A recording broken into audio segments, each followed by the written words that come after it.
शेतकरी मित्रांनो, राज्यातील थकबाकीदार शेतकऱ्यांना कर्जमाफी दिली जाणार आहे. तसंच शेतकऱ्यांना पुन्हा कर्जमाफी मागायला लागू नये यासाठी दीर्घकालीन उपाययोजना देखील केल्या जाणार आहे. आता त्यासाठी मित्रांनो, बहुतेक शेतकऱ्यांच्या मनातील प्रश्न होता की कधीपर्यंत शेतकऱ्यांचं कर्ज माफ होणार, कुठल्या शेतकऱ्यांचं माफ होणार, अगदी त्या संदर्भातीलच हा अपडेट आहे. त्यामुळे शेवटपर्यंत बघा. चॅनलला अजून सबस्क्राईब केलं नसेल, सबस्क्राईब करून ठेवा, लाईक करत जा, शेअर करत जा. 30 जून 2025 व 30 सप्टेंबर 2025 पर्यंतच्या थकबाकीदार समजून घ्या बरं का. 30 जून 2025 ते 30 सप्टेंबर 2025 पर्यंतच्या थकबाकीदार शेतकऱ्यांची माहिती सहकार विभागाने बँकांकडून मागवली आहे.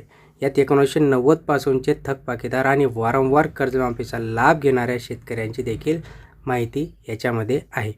शेतकऱ्यांना 5-7 वर्षानंतर कर्जमाफी का मागावी लागते, दरवर्षी कोणत्या जिल्ह्यातील शेतकरी थकबाकीदार असतात, त्यांची पीक पद्धती, तेथील जमीन व पाण्याची सोय, हवामान या बाबींचा अभ्यास कृषी विभागाकडून केला जात आहे.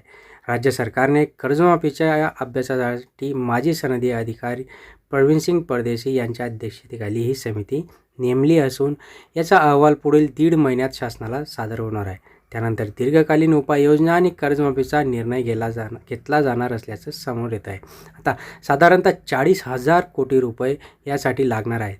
30 जून 2025 पर्यंत राज्यातील 24,73,566 शेतकऱ्यांकडे 35,477 कोटींची थकबाकी देखील आहे.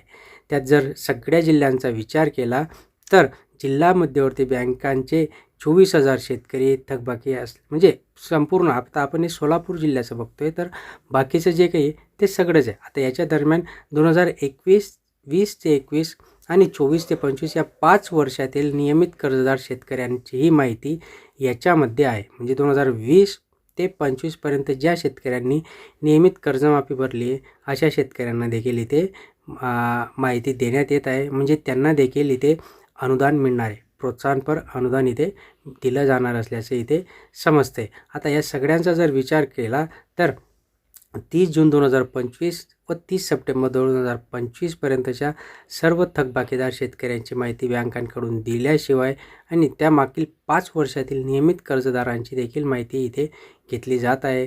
आणि यासाठी आता महाराष्ट्रामधील सर्व जिल्ह्यातील शेतकऱ्यांची थकबाकीची स्थिती काय आहे ते इथे जाणून घेत आहे शेतकरी.